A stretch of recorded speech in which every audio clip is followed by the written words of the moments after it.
दिल्ली धमाके को लेकर गृह मंत्री अमित शाह ने सख्त बयान देते हुए कहा कि दिल्ली में हुए आतंकी हमले के लिए जो भी जिम्मेदार है उन्हें पाताल से भी खोज कर निकालेंगे। हरियाणा के फरीदाबाद में नॉर्थर्न जोनल काउंसिल की बैठक के दौरान गृह मंत्री अमित शाह ने दिल्ली ब्लास्ट में मारे गए लोगों को श्रद्धांजलि दी और बेहद सख्त लहजे में दिल्ली ब्लास्ट के दोषियों को गंभीर परिणाम भुगतने की चेतावनी भी दी।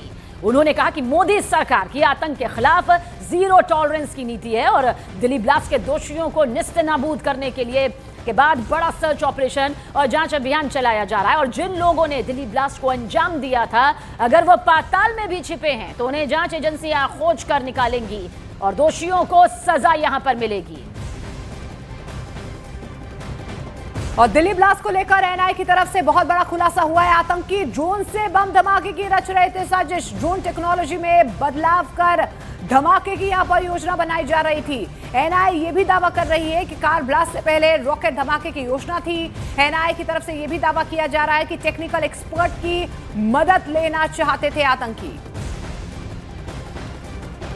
और दिल्ली के लाल किले के पास में 10 नवंबर को आत्मघाती कार हमला करने वाले व्हाइट कॉलर टेरर मॉड्यूल ने पहले हमास की तरह ड्रोन और रॉकेट से इस हमले की साजिश को रचा था। एनआईए ने आत्मघाती हमलावर डॉक्टर उमर के एक और साथी जसीर बिलाल वानी उर्फ दानिश की गिरफ्तारी के बाद इस बहुत बड़ी साजिश का पर्दाफाश किया। एनआईए ने बताया कि जसीर को छोटे ड्रोन हथियार बनाने का अनुभव है। उसने आतंकी हमलों को अंजाम देने के लिए डॉक्टर उमर नबी को टेक्निकल सपोर्ट दिया। वो हमले की साजिश में सक्रिय रूप से शामिल था। वहीं जसीर ड्रोन को मॉडिफाई कर आतंकी हमलों की साजिश रच रहा था और रॉकेट बनाने की कोशिश भी कर रहा था। जसीर ने बड़ी बैटरियों से लैस शक्तिशाली ड्रोन बनाने की कोशिश की थी। वहीं ड्रोन को कैमरों के साथ भारी बम ले जाने के लिए मॉडिफाई किया। भीड़ भाड़ वाले इलाके में ड्रोन बम गिराने की खौफनाक साजिश यहां पर बनाई थी। जसीर ने इंटरनेट पर मौजूद सामग्री से ड्रोन हमले की पूरी तकनीक सीखी।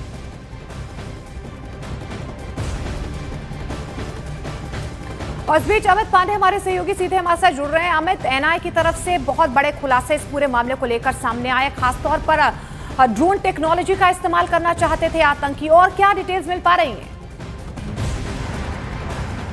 देखिए, जांच एजेंसी सूत्रों के मुताबिक जो मॉड्यूल सक्रिय था जिसने दिल्ली कार धमाके को अंजाम दिया था, वह लगातार विदेश में सक्रिय आतंकी और संगठनों के टेक्निकल एक्सपर्ट के वह संपर्क में थे और लगातार उनको ऑनलाइन ट्रेनिंग मिलती थी कि ड्रोन टेक्निक में बदलाव किया जाए। ड्रोन का जो पेलोड है वह कम होता है, इसको ज़्यादा बढ़ाया जाए, यानी कि इसको कामकाजी ड्रोन की तरह इसमें तब्दील किया जाए। ठीक उसी तरह जैसे आईएस और हमास इस्तेमाल कर रहे हैं।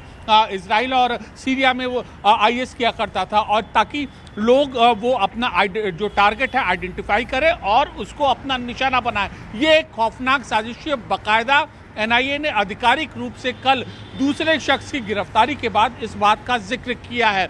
अब इस बात की ये तफ्तीश चल रही है कि आखिरकार किन किन आतंकी संगठनों से ये पूरा मॉड्यूल संपर्क में था, और जो पेलोड ज़्यादा भार के जो ड्रोन बनाने की तकनीक जो विकसित कर रहे थे या अपने पास ले रहे थे ये आतंकी संगठन, उस पूरे मॉड्यूल में कितने लोग शामिल हैं। बड़ी तफ्तीश है, बड़ा खुलासा है। आने वाले दिनों में अन्य जो नाम है, अन्य किरदार हैं, वह इस मामले में सामने आएंगे। जैसे अमित पांडे बहुत बड़ी जानकारी दे रहे हैं कि किस तरह से खतरनाक साजिश को और भी बड़े स्तर पर अंजाम देने की ये पूरी प्लानिंग की जा रही थी। अमित, क्योंकि गृह मंत्री अमित शाह ने कहा है कि पाताल में भी छिपे होंगे तो ढूंढ निकालेंगे और अंजाम तक पहुंचाएंगे। यानी तो इतना तो तय है कि जांच का दायरा ही नहीं बढ़ा है, बल्कि दोषियों को उनके अंजाम तक पहुंचाकर ही दम लेंगे। देखिए, कल गृह मंत्री अमित शाह ने यह स्टेटमेंट दिया था, पाताल में भी छुपे हों चाहे आतंकी, इस धमाके के गुनहगार उनको खोज कर निकाला जाएगा। यह मोदी सरकार की जीरो टॉलरेंस आतंकवाद के खिलाफ नीति का यह अभियान है। तो अब इसके बाद जो ये पूरी बड़ी जांच की जा रही है, एनआईए की जांच का दायरा देखिए सबीना, यह Haryana police, Punjab police, Delhi police, Jammu Kashmir police, एक बाकायदा ज्वाइंट टीम बनाई गई है।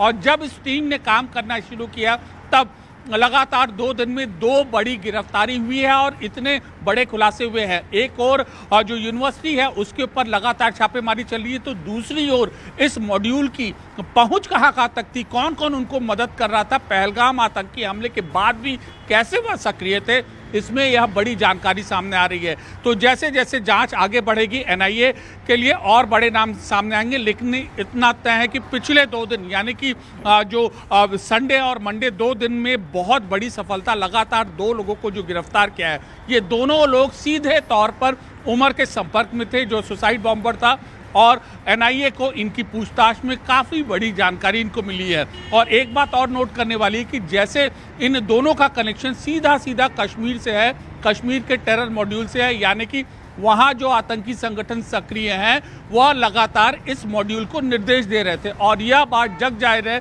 कि कश्मीर में जो सक्रिय आतंकी संगठन हैं उनको सीधे तौर पर पाकिस्तान से उनको मदद मिलती है, आईएसआई से मदद मिली है। हालांकि ये पूरी तफ्तीश इस बात की चल रही है, लेकिन इन 2 गिरफ्तारियों ने बहुत बड़े राज से पर्दा खोला है। जी बिल्कुल अमित, यहाँ पर आतंकी और आतंक के आकाओं की कमर तोड़ने के लिए फुल प्रूफ प्लान भी तैयार किया गया और जबरदस्त एक्शन देखने को मिल रहा है। शुक्रिया फिलहाल इस तमाम जानकारी के लिए। देखिए अब हम आपको दिल्ली धमाके के 3 क्लियर किरदार भी हम आपको दिखा रहे हैं, किन किन की गिरफ्तारी हुई है, कौन किसकी शमूलियत किस तरीके से थी। डॉक्टर उमर नबी जो सुसाइड बॉम्बर है, इसके अलावा देखिए जो दूसरा शख्स है जिसकी गिरफ्तारी हुई है उसका नाम है आमिर राशिद, जिसने लॉजिस्टिक सपोर्ट दिया था। जम्मू कश्मीर के पंपोर का ये रहने वाला है, इसकी गिरफ्तारी हो चुकी है। दूसरी एनआई की तरफ से बड़ी गिरफ्तारी हुई है जासिर बिलाल वानी की, जो टेक्निकल सपोर्ट दे रहा था जम्मू कश्मीर के अनंतनाग से का ये रहने वाला है। और सीधे तौर पर जिस तरीके से हमास की तरह एक बड़ा ड्रोन अटैक करने की कोशिश जो यहाँ पर की जा रही थी, उसे अब सीधे तौर पर डिकोड कर लिया गया है।